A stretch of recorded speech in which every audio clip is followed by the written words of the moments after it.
Friends, today I am going to deal with a chapter Forest Society and Colonialism.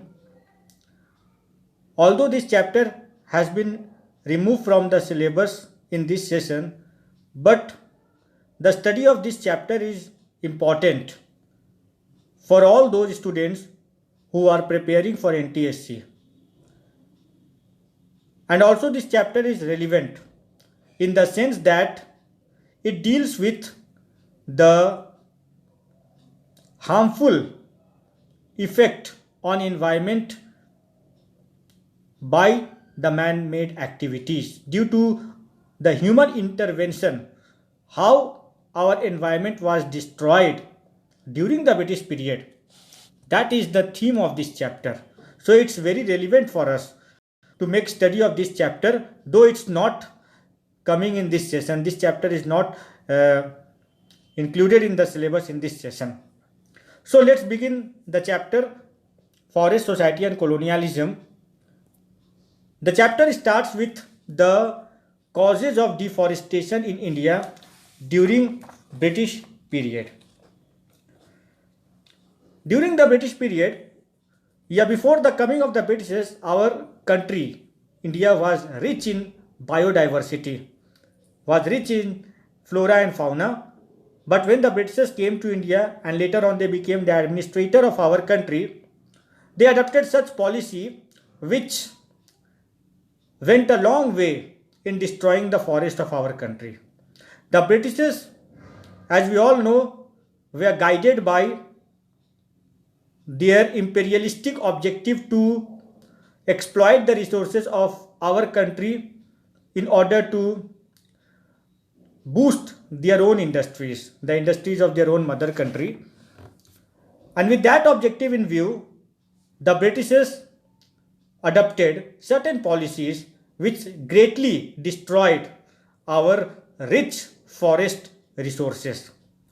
So what were the causes of deforestation in India during British period? First is the commercialization of agriculture. The Britishers encouraged the farmers to grow more and more commercial crops or cash crops such as tea, coffee, cotton, sugarcane, indigo in order to feed the growing urban population as well as for industrial production of England. And in order to make more and more land available for the cultivation of cash crops, more and more forests were destroyed. So commercialization of agriculture, which was started by the Britishers in our country, has prepared a way for the deforestation in India. Second important factor was the railway. During the middle half of 19th century, the British government introduced railway mainly to facilitate the transportation of goods, resources and raw materials from interior part of our country to the port. So railway was started by the Britishers not for our comfort and welfare, but to accelerate the exploitation of our resources. Now, the spread of railways created new demand in India. In order to run the locomotives, wood was needed as fuel because at that time train was run with steam engine. And in order to produce steam, wood was needed as fuel because during that period, coal was not discovered in India. So wood was needed as fuel, as well as wood was also required to make sleeper. What is sleeper? You see the wooden planks in the railway tracks. Okay, they are known as sleepers, which laid across railway tracks and they hold the tracks in position. So in order to make railway sleepers as well as to use it as a fuel, wood was required, and for that forests were cut down. Large number of forests in our country were cut down in order to get wood required as a fuel to run the locomotives as well as for making sleeper. I am giving you one estimate. मैं आपको एक estimate बता रहा हूँ जिससे पता चल जाएगा कि किस तरह से रेलवे ने हमारे जंगलों का विनाश किया. 1 माइल रेलवे ट्रैक बनाने के लिए 2000 स्लीपर की जरूरत पड़ती थी.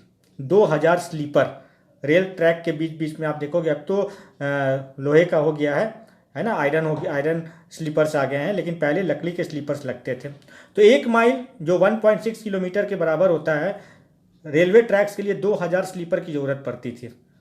एक पेड़ से ऑन एन एवरेज 5 स्लीपर बनते हैं, तो 2000 स्लीपर के लिए लगभग 400 पेड़ की ज़रूरत होती थी। कहने का मतलब ये है कि 1 माइल रेलवे लाइन बनाने के क्रम में 2000 स्लीपर की जरूरत पड़ती थी, और 2000 स्लीपर के लिए 400 पेड़ों को लगभग काट दिया जाता था। तो दैट मीन्स कि the extension of 1 mile railway line led to the cutting of 400 trees.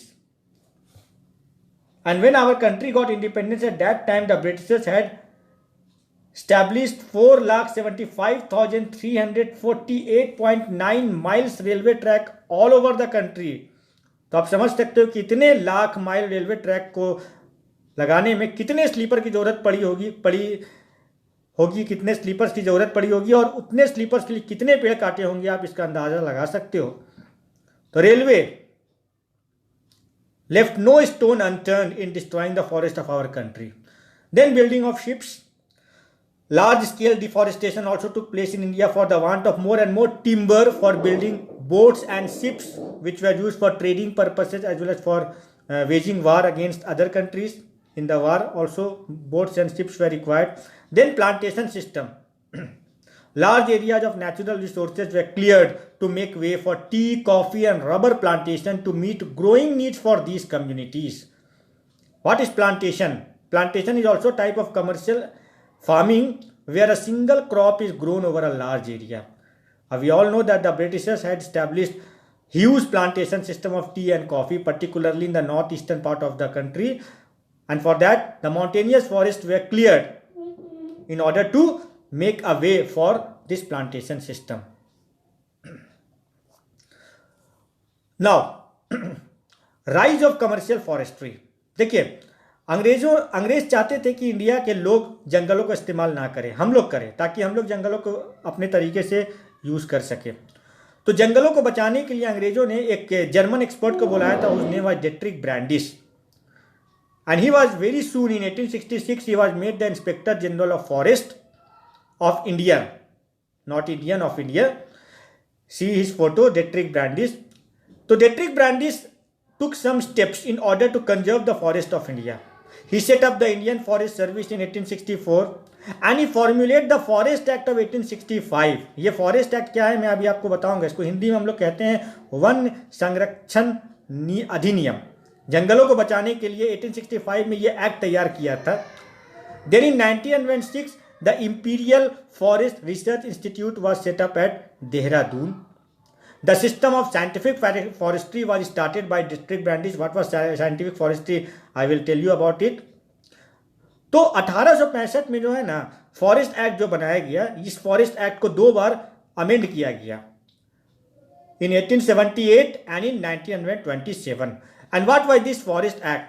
The Forest Act of 1865 had 2 main provisions. First, it provided for the reservation of forest. जंगलों को रिजर्व कर दिया गया. Now the local people, the tribals, were not allowed to enter into the forest without the permission of authority.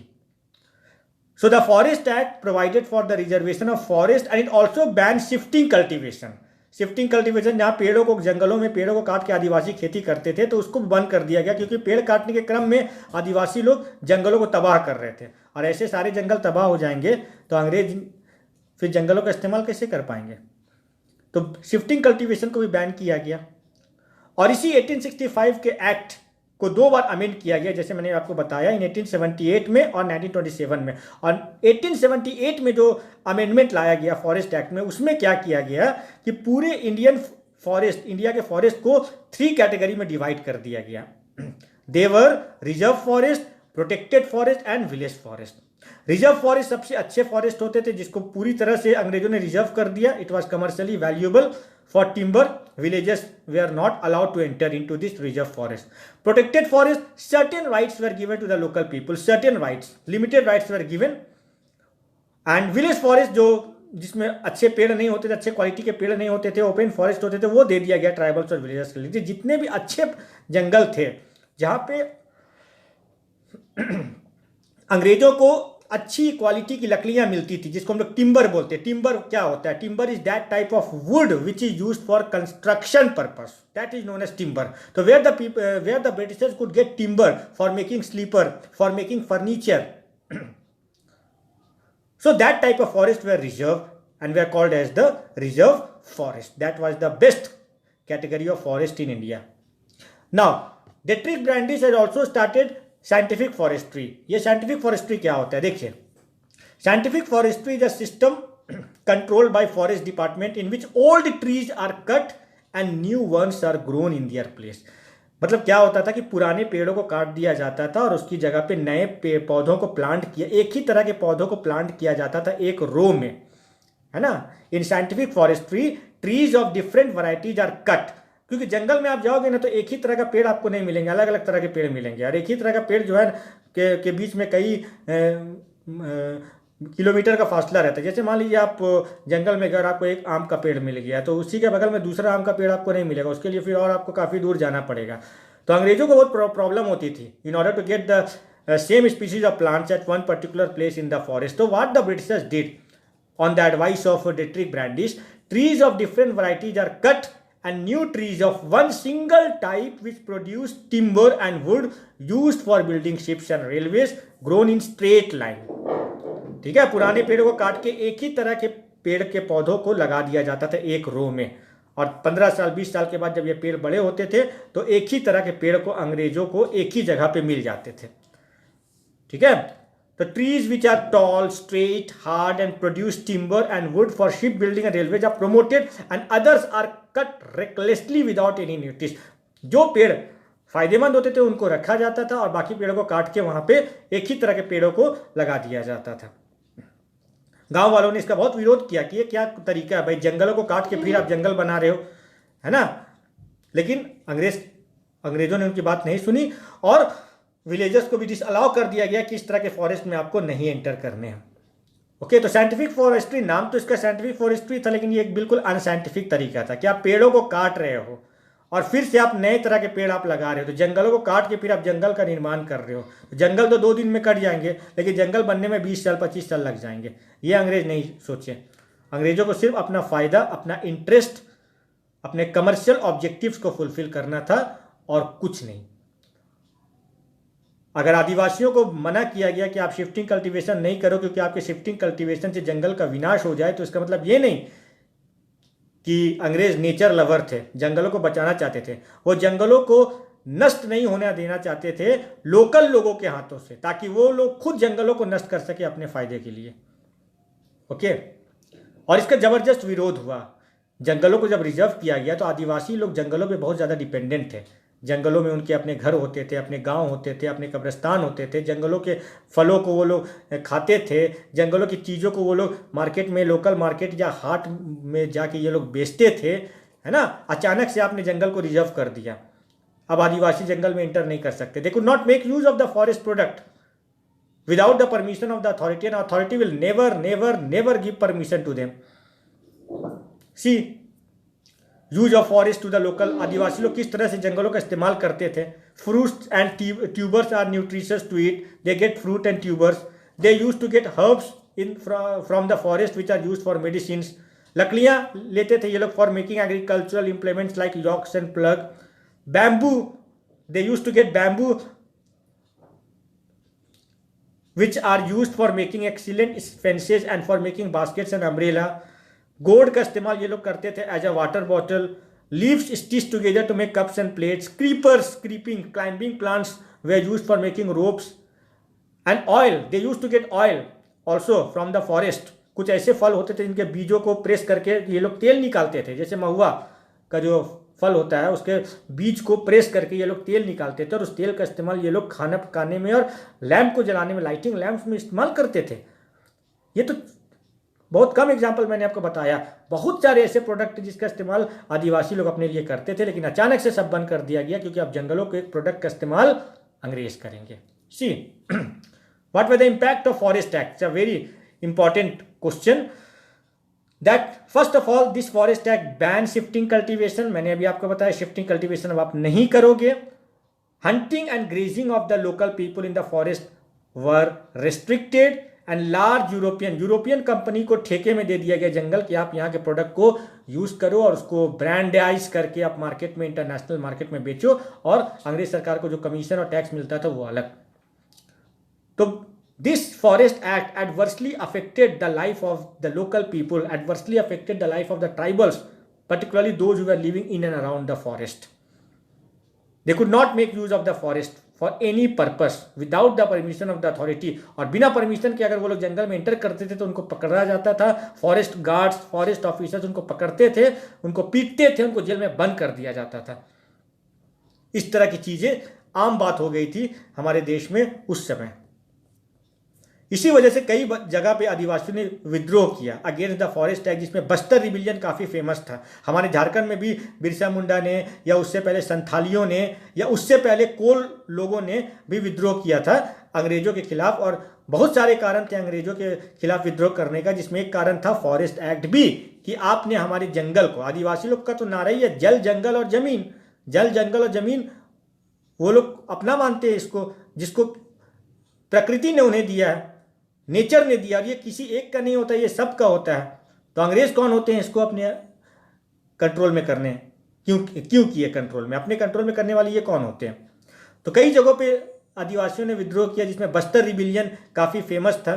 Bastar के लोगों ने जो अलग अलग, बस्तर एक छत्तीसगढ़ में एक जगह है जहाँ पे मारिया, गोंड्स, धुरवा ट्राइब्स लोग रहते थे, अलग अलग लैंग्वेजेज लोग बोलते थे, है ना। इन 1905 the colonial government they reserved 2/3 of the forest and stopped restricted hunting, shifting, cultivation and collection of products. That's why in 1918 rebellion took place in Bastar by the tribals. They rebelled against the Britishers. That was popularly known as Bastar rebellion. And during the rebellion the people witnessed that the bazaars were looted, houses of officers and traders, schools, police stations were burnt and robbed down.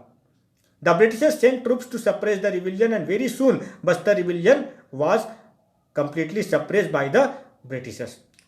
So this Bastar rebellion was the frustration, was the resentment on the part of the tribal against the Britishers, towards the Britishers, against this obnoxious Forest Act.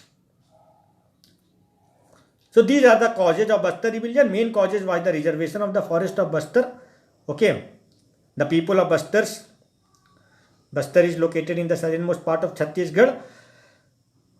A number of different community, ये लोग nature को पूजा करते थे, पहाड़ों को, नदियों को, जंगलों को ये लोग पूजते थे। ये आदिवासी लोग पूजते थे, बस्तर के आदिवासी लोग। लेकिन जब अंग्रेजों ने इनके मतलब जो जिस चीज़ की ये लोग पूजा करते थे उनको अंग्रेजों ने जब अपने कंट्रोल में कर लिया, तब इन लोगों ने रिवोल्ट किया। नेचर में रहते थे ये लोग, प्रकृति की गोद में ये लोग रहते थे और प्रकृति की ये लोग पूजा करते थे। लेकिन उसी प्रकृति को जब अंग्रेजों ने अपने कंट्रोल में करना चाहा, तब इन लोगों ने विद्रोह कर दिया। उसी तरह से इंडोनेशिया में भी विद्रोह हुआ था। इंडोनेशिया का भी एक छोटा सा एग्जांपल दिया गया है। इंडोनेशिया, तो you all know that it's a group of island, it's a country, group of island countries, archipelago हम कह सकते हैं इंडोनेशिया को। Okay, it's an archipelago comprising approximately 17,508 island इसमें इंडोनेशिया में। तो हम यहाँ बात करेंगे, इंडोनेशिया में एक आइलैंड है जावा। तो जावा में डच लोग रूल करते थे, अंग्रेज लोग रूल नहीं करते। Dutch they are the natives of Netherland, which is also a country of Europe. और डच लोग भी वही काम किए, इन लोगों ने भी जावा के जंगलों को रिजर्व कर दिया, because they wanted timber to build ships as well as for making sleepers. Kalang communities लोगों ने सबसे पहले यहाँ पे विद्रोह किया, जो वहाँ के आदिवासी थे। बाद में 19th सेंचुरी में डच वालों ने यहाँ पे फॉरेस्ट लॉ इनैक्ट किया, which adversely affected the life of the tribals of the Java island. Under this forest law, the villagers were punished for grazing cattle in the forest, transporting wood without permit, or traveling on forest roads with horse carts or cattle.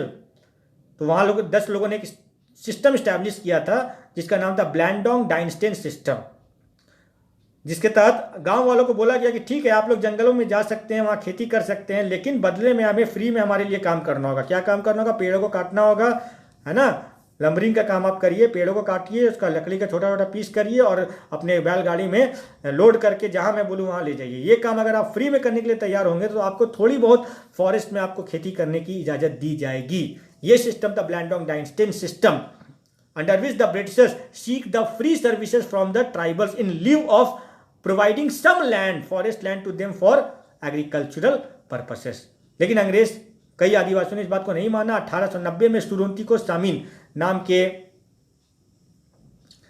Leader ने वहां पे revolt किया, बाद में इसको भी suppress किया गया। तो इस तरह से हम देखते हैं कि not only the Britishers but the Dutch people also greatly exploited the forest resources of Java and this affected the life. This created produced very painful effect on the life of the tribals of Java. First world war के समय में ज़बरदस्त deforestation हुआ। India और Indonesia दो country की हम बात कर रहे हैं। फर्स्ट वर्ल्ड वार में बहुत ज़्यादा शिप्स की और बोट्स की ज़रूरत होती थी, इसलिए हज़ारों लाखों पेड़ों को काटा गया, ना सिर्फ इंडिया में बल्कि इंडोनेशिया में भी, है ना। इंडोनेशिया में तो बाद में जापान ने अपने कब्जे में कर लिया सेकेंड वर्ल्ड वार में। फिर जापानियों ने अपने तरीके से जावा के जंगलों को जलाना और काटना शुरू किया अपने पर्पस के लिए। तो कहीं पे भी है ना, जो भी युद्ध हुआ वर्ल्ड वार, आइदर फर्स्ट और second world war, they have produced very very disastrous effect on the forest of India and Indonesia, not only of India and Indonesia but all over those countries where the war has taken place. Okay, फिर 1980 के बाद हमारी सरकार ने कुछ policies बदली।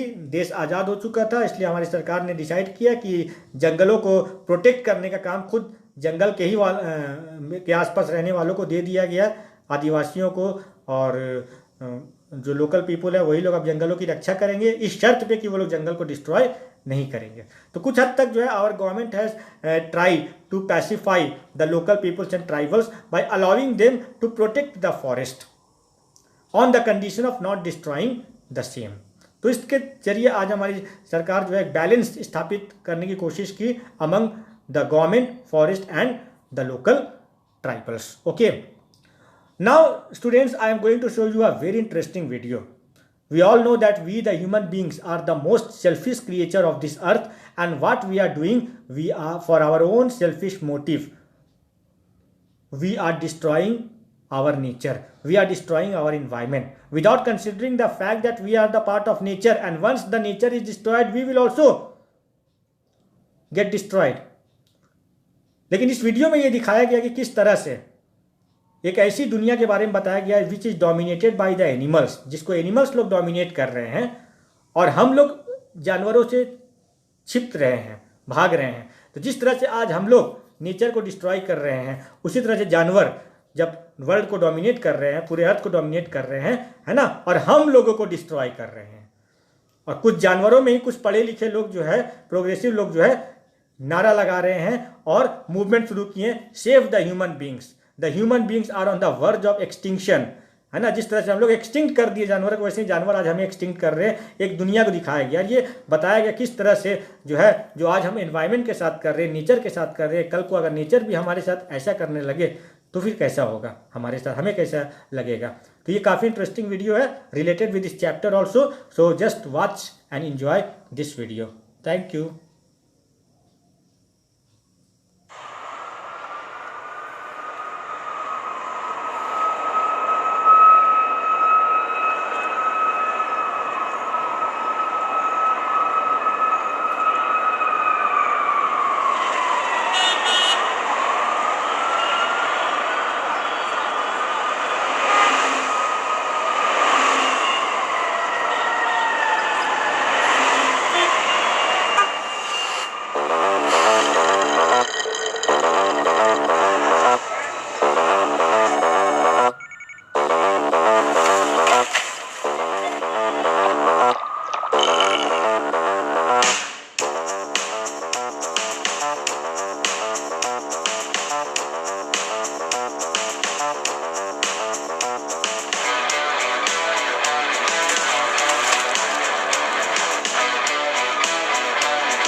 Where I would rather be. My heart is free. My heart is free until you come to rescue me.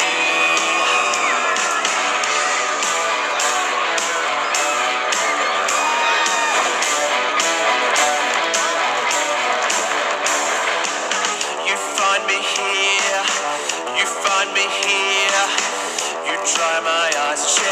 see